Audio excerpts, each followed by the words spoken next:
और याद रखना, दौर जिस तरह से मेरे आका अलैहिस्सलातो व तस्लीम से फासला बढ़ाता जाएगा, जितना मेरे आका अलैहिस्सलातो व तस्लीम के खैरुल कुरून से, खूबसूरत जमाने से जमाना दूर होता जाएगा, उतनी ही गफलत बढ़ती जाएगी, उतनी ही बेहयाई बढ़ती जाएगी, उतनी ही बेबरकती बढ़ती जाएगी, उतने ही जराइम बढ़ते जाएंगे।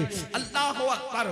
कल तक मुसलमानों के हालात को देखें, अब मुसलमानों के हालात को देखें। कल तक मुसलमानों के दिल में अल्लाह के खौफ का मामला देखें, अब मुसलमानों के दिलों के हालात को देखें। कल तक मुसलमानों के दिलों में इश्क रसूल का माहौल देखें, आज के मुसलमानों के दिलों में इश्क रसूल का माहौल देखें। मुसलमानों याद रखना, ये हजारों की भीड़ देखकर बहुत खुश होने की जरूरत नहीं है, शुक्र कीजिए, मगर याद रखिए हिंदुस्तान के अब भी 50% मुसलमान ऐसे हैं जिन्हें सही तौर पर 5 कलमे पढ़ने का शऊर नहीं है। ये बहुत गम का मौका है, ये बहुत दुख का मौका है। याद रखना, 2-4 जलसे करके हम अपनी मुसलमानियत का हक अदा नहीं कर सकते, हमें बहुत काम करना होगा, हमें बड़ी मेहनत करनी होगी, हमें दीन के हवाले से बहुत बेदारी पैदा करनी होगी। इसलिए आइए, मैंने जिस आये करीमा की तिलावत की है, गफलत में डूबे हुए इंसान, जराइम के दलदल में डूबे हुए इंसान, दुनिया की मौज मस्तियों में डूबे हुए इंसान, मेरा अल्लाह तुझसे मुखातिब होकर के इरशाद फरमाता है। कितना खूबसूरत अंदाज है, अंदाजा तो करें। अरे मालिक अल्लाह अकबर अपने गुलाम से जिस लहजे में चाहे बात कर सकता है, लेकिन आज ये मेरा अल्लाह अपने बंदों से किस अंदाज में जो है वो मुखातिब होता है, अंदाजा तो फरमाए। मेरे रब का कलाम है और मेरा अल्लाह अपने महबूब के जरिए से अपने बंदों को अपना पैगाम पहुंचा रहा है। आप अंदाजा करें, एक मामूली सा सेठ अपने मजदूर को अच्छे लहजे में बात करना अपनी तौहीन समझता है, मगर यहाँ कलाम खुदाबंदी का तेवर देखें। मेरा रब अपने बंदों से किस तरह मुखातिब है, इरशाद फरमाता है, या अय्युहल्लज़ीना आमनू, ऐ ईमान वालो। अंदाजा तो करें, हमसे पहले किसी उम्मत को, हमसे पहले न मूसा अलैहिस्सलाम की उम्मत, न यूसुफ अलैहिस्सलाम की कौम, न याकूब अलैहिस्सलाम की कौम, न इब्राहिम अलैहिस्सलाम की कौम, किसी उम्मत को इस लक़ब से नहीं पुकारा गया। अगर ये पुकारा जा रहा है तो सिर्फ उम्मत मुहम्मदिया को पुकारा जा रहा है, और उसकी वजह ये नहीं कि हम बहुत बड़े हैं, नहीं, बल्कि वजह ये है कि अल्लाह ने हमें महबूब की उम्मत में पैदा किया। बेशक, बाबा बाबा बाबा, बहुत अच्छा। से प्यार है तो महबूब की उम्मत से भी प्यार है। सुभान अल्लाह। क्या कहा जा रहा है? ऐ ईमान वालो, ऐ ईमान वालो, इत्तकुल्लाह, ऐ ईमान वालो अल्लाह से डरो, और फिर वल तंजुर नफ्सुम मा क़द्दमत लिगद, क़यामत के दिन के लिए तुमने क्या रवाना किया, क़यामत के दिन के लिए तुमने क्या भेजा, अपनी आखिरत की तैयारी के लिए तुमने क्या रवाना किया। इस सिलसिले में गौर करो, इस सिलसिले में फिक्र करो। अंदाजा फरमाएं मेरे प्यारे आका सल्लल्लाहु अलैहि वसल्लम के प्यारे दीवानों, जरा गौर तो करें। अल्लाह रब्बुल इज्जत हमें फिक्र दे रहा है, मौला करीम हमें बेदार फरमा रहा है। अल्लाह की मशीयत हमें गफलत से निकालना चाहती है कि ऐ ईमान वालो, अल्लाह से डरो, और कल के लिए यानी क़यामत के दिन के लिए तुमने तैयारी क्या की है, इस सिलसिले में गौर करो, इस सिलसिले में फिक्र करो। और उसके बाद फिर कहा जा रहा है वत्तकुल्लाह, और अल्लाह से डरो, इन्नल्लाह खबीरुम बिमा तामलून, कि बेशक अल्लाह तुम्हारे आमाल की खबर रखता है, यानी रात की तारीकियों में जो कुछ करते हो उसको भी अल्लाह जानता है, दिन के उजाले में जो कुछ करते हो उसको भी अल्लाह जानता है। गफलत की जिंदगी जीने वालों, मकान दुकान कारोबार पर इतराने वालों, अल्लाह अकबर। आइए, हमारी जिंदगी की 6 मंजिलें हैं, हमारी जिंदगी की 6 घाटियां हैं, हमारी जिंदगी के सफर के 6 मराकिज हैं। मिसाल के तौर पर हमारा पहला सफर मिट्टी से लेकर लेकर खमीर तक के था हमारा दूसरा सफर, बाप की पीठ से लेकर माँ के पेट तक था हमारा तीसरा सफर, माँ के पेट से लेकर दुनिया में आने तक था हमारा चौथा सफर, दुनिया से लेकर कब्र तक है, और पांचवा सफर कब्र से लेकर हश्र तक है, और छठा सफर हश्र से लेकर या तो कोई खुशनसीब जन्नत में जाएगा या तो कोई बदनसीब जो है वो जहन्नम का ईंधन बनेगा। ये 6 सफर है, ये 6 घाटियां हैं। अब देखो 6 मंजिलें थी सफर की, 3 मंजिलें तो खत्म हो गई, 3 मंजिलें हम पार कर चुके। मगर याद रखना, दिल के कानों से सुनना, अगर आप ये तवक्को मुझसे लेकर के आए हैं कि मैं आपको मुफ्त में जन्नत बांटने के लिए बशारतें दूंगा, तो आप ये फिक्र अपने दिलो दिमाग से निकाल दें। उसकी वजह ये है कि मैंने आपकी खुशी की कोई बात नहीं करना, मैंने तो मौला की खुशी की बात करने की कोशिश करना है। इसलिए कि मुझे भी अल्लाह की रजा चाहिए और आपको भी चाहिए। याद रखिएगा, अल्लाह अकबर। लेकिन जो लोग सुन सकते हैं जरा तवज्जो से सुने। 3 मंजिलें हम तय कर चुके हैं, मगर तीनों मंजिलों में आमाल का कोई अमल दखल नहीं है। मिट्टी से लेके खमीर तक लाना अल्लाह का करम है, उसमें अमल का कोई अमल दखल नहीं है। उसके बाद बाप की पीठ से माँ के पेट तक आना, इसमें भी इंसान के अमल का कोई दखल नहीं है। ये अल्लाह रब्बुल इज्जत की मर्जी और मशीयत है। उसके बाद जो है अल्लाह अकबर, माँ के पेट से दुनिया में आना, इसमें भी अमल का कोई दखल नहीं है। लेकिन अब दुनिया से जो कब्र बेहतर होगी, इसमें अल्लाह ने अमल को जरिया करार दिया है। ईमान के बाद अमल सालेह, कब्र उसी की सौरेगी जिसके अमाल बेहतर होंगे, हश्र उसी का सौरेगा जिसके अमाल बेहतर होंगे, जन्नत में वही जाएगा ईमान के बाद जो अच्छा अमल करेगा। अब आइए ना, हमारी जिंदगी की 3 घाटियां बाकी है। नंबर 1 कब्र, नंबर 2 मैदान महशर, और नंबर 3 या तो जन्नत ठिकाना होगा या फिर उसके अलावा। अल्लाह अकबर। अंदाजा फरमाएं मेरे आका सल्लल्लाहु अलैहि वसल्लम के दीवानों, अब मुझे बताओ दुनिया के अंदर हम कितनी गफलत में जिंदगी गुजार रहे हैं। दुनिया के अंदर किस कदर गफलत का शिकार है। कोई दुकान कर रहा है, कोई मकान कर रहा है। दुनिया के अंदर इतने डूब गए, अल्लाह का नाम लेने की फुर्सत नहीं, अल्लाह की इबादत की फुर्सत नहीं। आइए, मैं बहुत तवील गुफ्तगू नहीं करूंगा, लेकिन एक बहुत अहम बात आपके कानों से गुजारना चाहता हूँ। अल्लाह अकबर, अल्लाह अकबर। एक मर्तबा सैयदना ईसा अला नबीना वाले सलाम अपने हवारियों के साथ, यानी अपने साथियों के साथ एक बस्ती से तशरीफ ले जा रहे हैं। जब आप बस्ती से तशरीफ ले जा रहे थे तो आपने क्या देखा कि बस्ती के लोग सब के सब मर के औंधे पड़े हुए हैं, औंधे मुंह पड़े हुए बस्ती के अंदर। अल्लाह के पैगंबर हजरत सैयदना ईसा अलैहि सलाम ने पूरी बस्ती को औंधे मुंह मुर्दा पड़ा हुआ देखा तो हजरत ईसा अलैहि सलाम ने इरशाद फरमाया अपने हवारियों से कि देखो अल्लाह का अजाब आ गया इस बस्ती पर, ये बस्ती अल्लाह के अजाब की वजह से हलाक हो गई। अल्लाह ने इनको मारकर औंधे मुंह डाल दिया है, अल्लाह इनसे नाराज है। उस वक्त हवारियों ने पूछा, ए अल्लाह के मुकद्दस नबी, ये बताएं कि आखिर किस जुर्म की वजह से इन पे अजाब आया, अजाब आने की वजह क्या है। तो हजरत ईसा अलैहि सलाम ने पूछा, मौला मेरे हवारी ये जानना चाहते हैं कि इन पर अजाब क्यों आया, अजाब आने की वजह क्या थी। तो उस वक्त अल्लाह रब्बुल इज्जत ने वही फरमाई, ईसा जब रात तारीक हो जाए, जब रात अंधेरी हो जाए, तो उस वक्त रात की तारीकी में आप आवाज दीजिएगा, आप आवाज लगाइएगा, तब आपको ये बताएंगे कि किस वजह से इन पर अजाब आया, अजाब आने की वजह क्या है। अल्लाहु अकबर।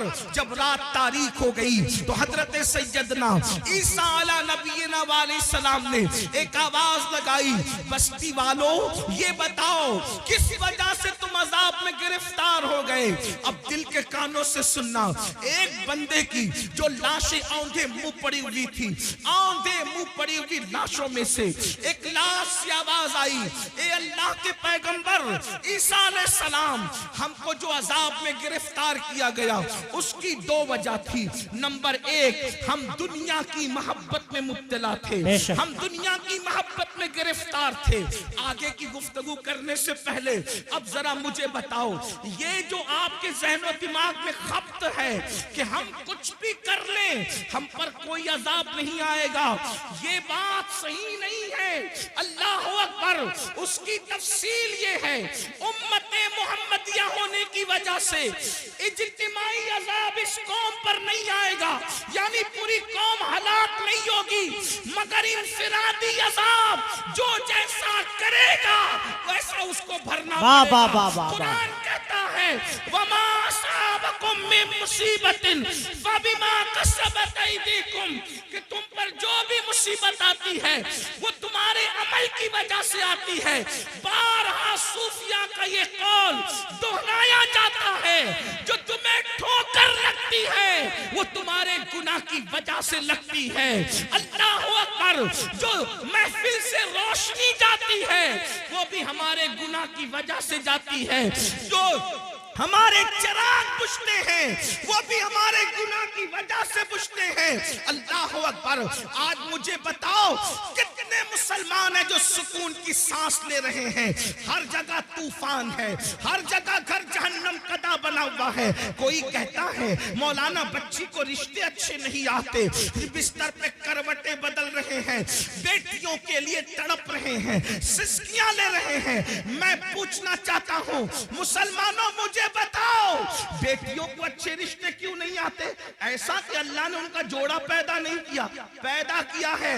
बहने माँ और आप भी सुन ले, जो अल्लाह दरख्त के पत्तों को बेजोड़ पैदा न करे, जो अल्लाह चूटियों को बगैर जोड़े के पैदा न करे, जो अल्लाह फूल और फलों को बेजोड़ पैदा न करे, जो अल्लाह सर के बालों को बेजोड़ पैदा न करे, जो अल्लाह सितारों की अंजुमन को बेजोड़ पैदा न करे, जो अल्लाह समुंदर के कतरों को बेजोड़ पैदा न करे, वो तुम्हारी बेटी और बेटे को बेजोड़ कैसे पैदा करेगा?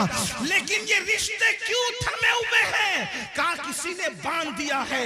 मैं कहता हूं याद रखना, मैटर कुछ भी हो, मेरी नजर तुम्हारी गुफ्तगू पर नहीं। हम तो मुस्तफा जाने रहमत के गुलाम हैं। हुजूर की बात पर तवज्जो करेंगे, अल्लाह की बात पर तवज्जो करेंगे।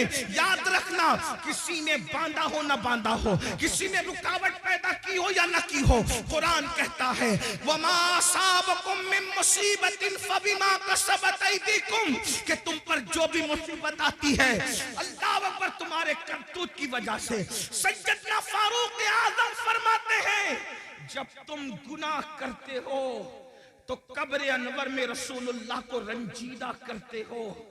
जो काम अपने नबी को कब्र अनवर में अजियत पहुंचाए वो कौम बिस्तर पर सुकून की सांस कैसे ले सकती है? तुम खुदा के महबूब को बेकरार करते हो, फिर अल्लाह तुम्हें बेकरार करता है। बेशक नींद की गोलियां खाकर भी तुम्हें चैन की नींद नहीं, इसलिए कि तुमने गुंबदे खजरा में खुदा के महबूब को बेचैन किया, हुजूर को बेकरार किया। अल्लाह अकबर। कौन सा गुनाह नहीं करते? आज कहते हो मैं बिस्तर पर तड़पता हूं, क्यों? हमारे करतूत। गौर करो, अपने अमाल का एहतिसाब करो।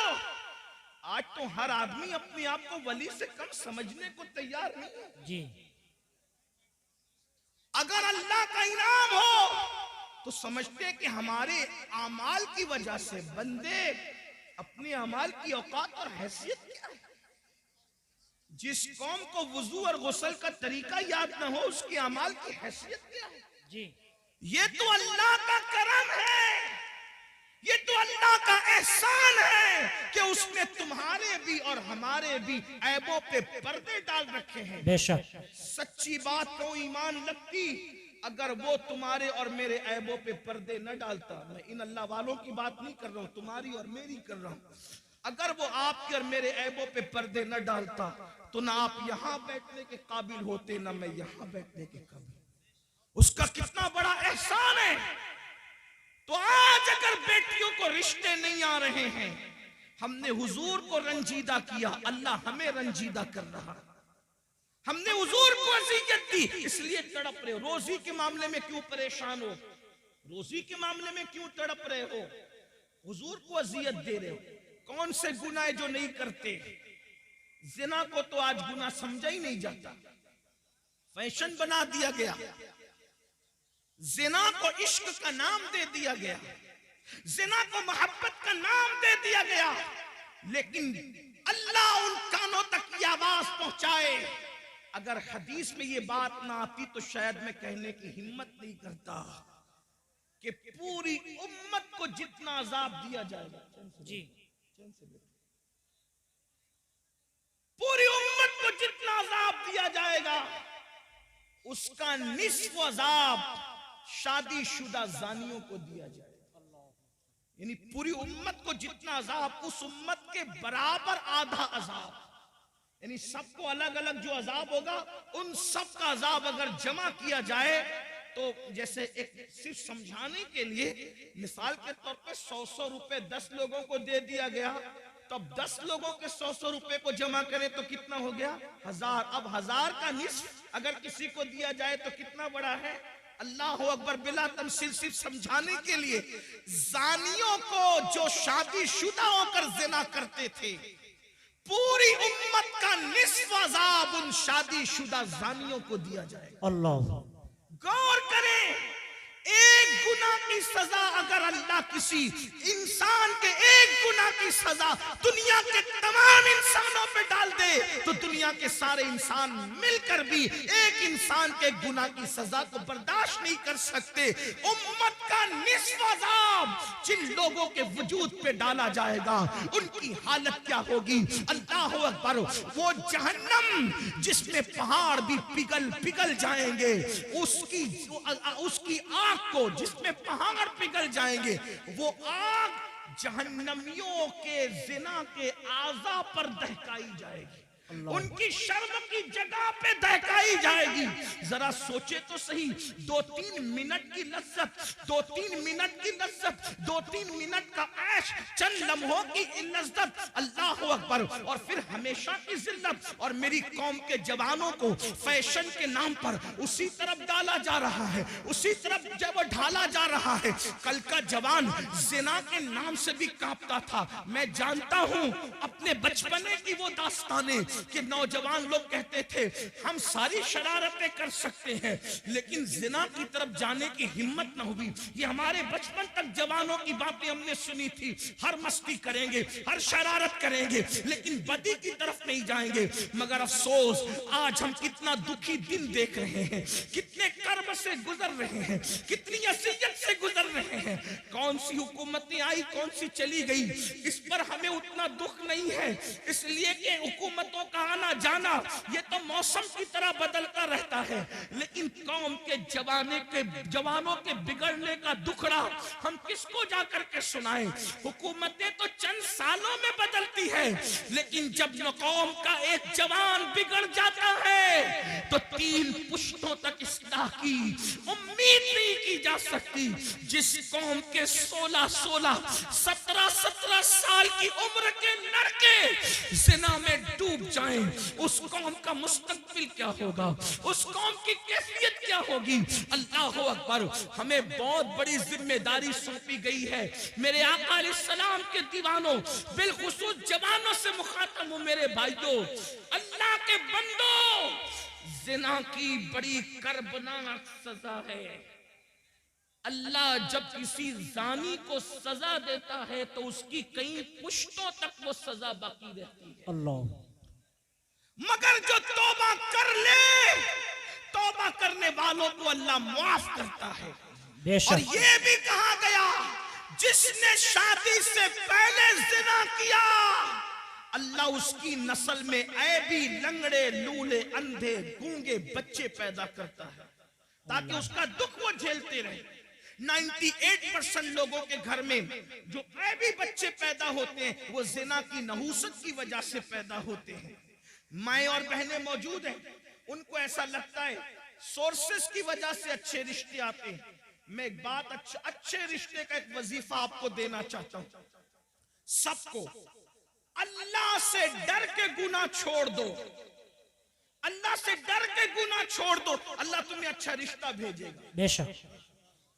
इसलिए कि गुनाह को छोड़ देने से बेहतर वजीफा अल्लाह के यहां कोई है ही नहीं। वज़ाइफ की अहमियत अपनी जगह, लेकिन इससे बड़ा कोई वजीफा नहीं है कि अल्लाह से डर के गुनाह छोड़ दिया जाए। लोग कहें बगैर दलील आप बात कर गए, लेकिन मैं आपको दलील के जरिए समझाता हूं। देखो, अल्लाह से डरने की बरकत, रिश्ता ढूंढना नहीं पड़ेगा, रिश्ता चल कर आएगा। लड़कों से भी कहता हूं, लड़कियों से भी कहता हूं, और ऐसे घराने का आएगा जिसका तुम तसव्वुर नहीं कर सकते। आपने इस रिवायत को मुख्तलिफ तनाजुर में सुना, आज मुझसे भी इस तनाजुर में आप सुने, गौसे पाक के गुलाम से इस तनाजुर में सुने।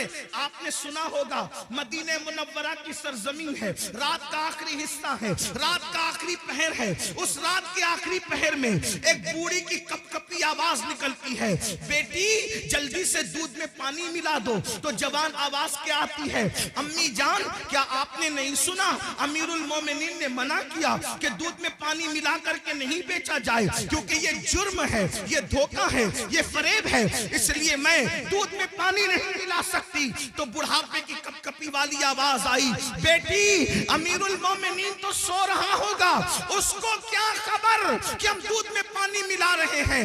मगर जवान बेटी का जवाब था, अम्मी अमीर तो सो रहा है, मगर अल्लाह तो हमें देख रहा है। जब अल्लाह देख रहा है, अमीर के ख्वाब से दूध में पानी नहीं मिलाते, और अल्लाह देख रहा है हम दूध में पानी मिला दे, ये कैसे हो सकता है। देखो उस लड़की, अभी उसको रिश्ता नहीं आया था, मगर उसके दिल में अल्लाह का खौफ था, अल्लाह की खशियत थी, खुदा का करना। अमीरुल मोमिनीन, गैजुल मुनाफिकीन, इमामुल मुजाहिदीन, जानशीन रसूल सैयदना उमर इब्न खत्ताब रात की तारीकी में मदीने की गलियों में घूम रहे थे ताकि रियाया का हाल देखे। जैसे ही कानों में आवाज टकराई, खुश हो गए कि मेरी रियाया में ऐसी बच्चियां भी मौजूद हैं जो रात की तारीकी में भी अल्लाह से डरती है। घर पे निशान लगाया, दिन को मालूमात ली कि बच्ची शादीशुदा है कि कंवारी है। पता चला कंवारी है। अपने बेटों को जमा किया, जमा करने के बाद कहा मैं बूढ़ा हो गया हूँ, अब शादी नहीं कर सकता, बताओ तुम में कौन उस लड़के से शादी करेगा। एक बेटे ने कहा मैं करूंगा। अल्लाह अकबर, अल्लाह अकबर।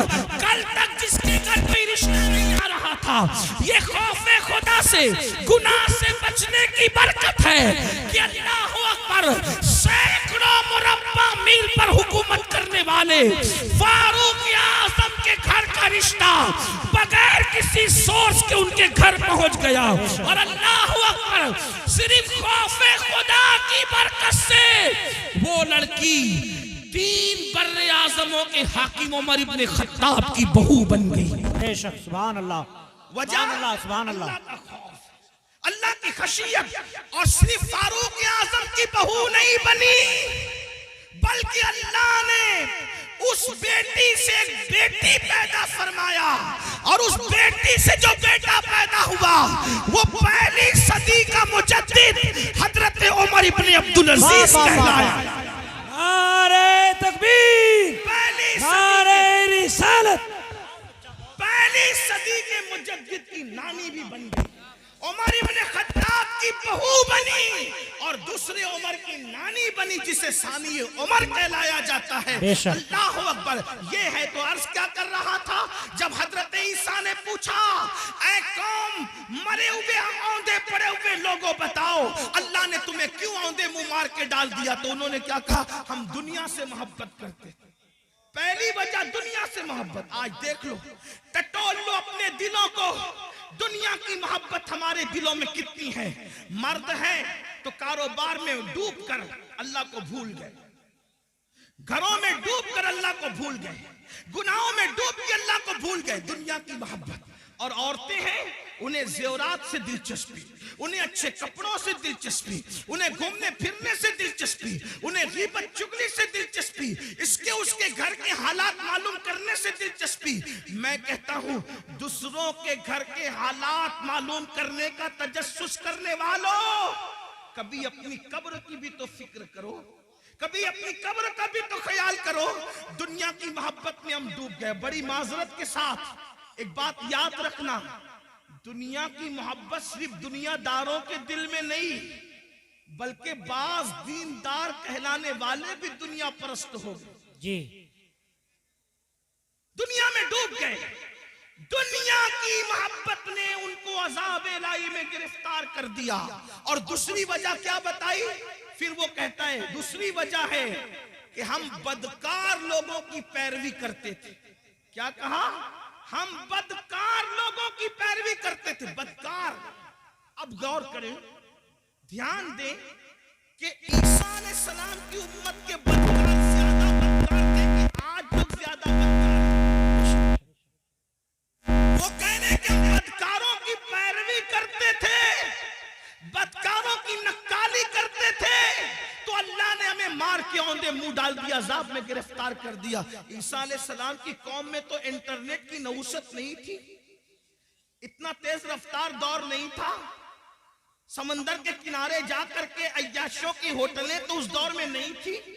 आप गौर करें कि वो लोग अगर बदकारों की पैरवी करें तो मार के औंधे मुंह डाल दिए जाएं। आज मेरी कौम का जवान कितने बदकारों की पैरवी कर रहा है। फटी हुई जींस, ये किसकी पैरवी है? नेकोकारों की या बदकारों की? किसी शरीफ ने कभी फटी हुई जींस पहना? पहली बात तो ज्यादातर शरीफ लोग वो लिबास ही नहीं पहनते जो आप पहनते हो। हमने तो शरीफों का लिबास भी छोड़ दिया। बेशक हमें शरीफों का लिबास पहनने में शर्म आती है।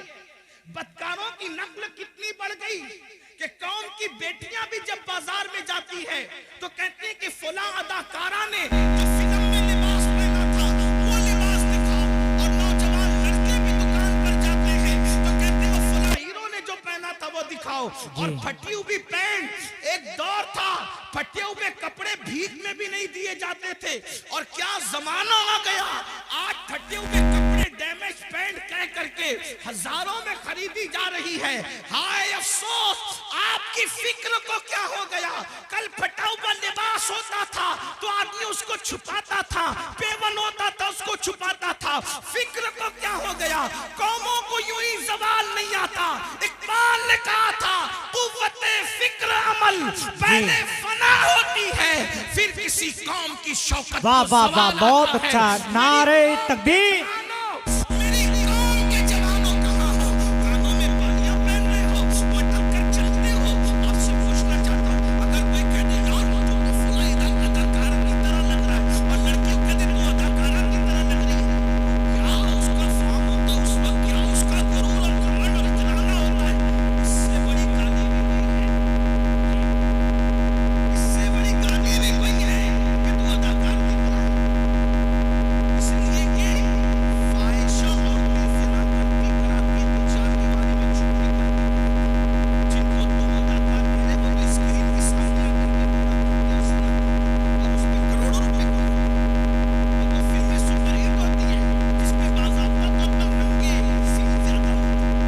फिक्र करो, पैरवी जिसकी करोगे क़यामत को उसके साथ। इश्क का दावा गौसे आज़म से, इश्क का दावा गरीब नवाज से, इश्क का दावा इमाम हुसैन से। पैरवी किसकी?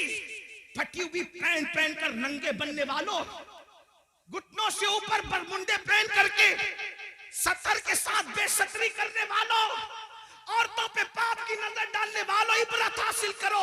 फातबिरू या उलिल अबसार, आंख वालों इबरत हासिल करो।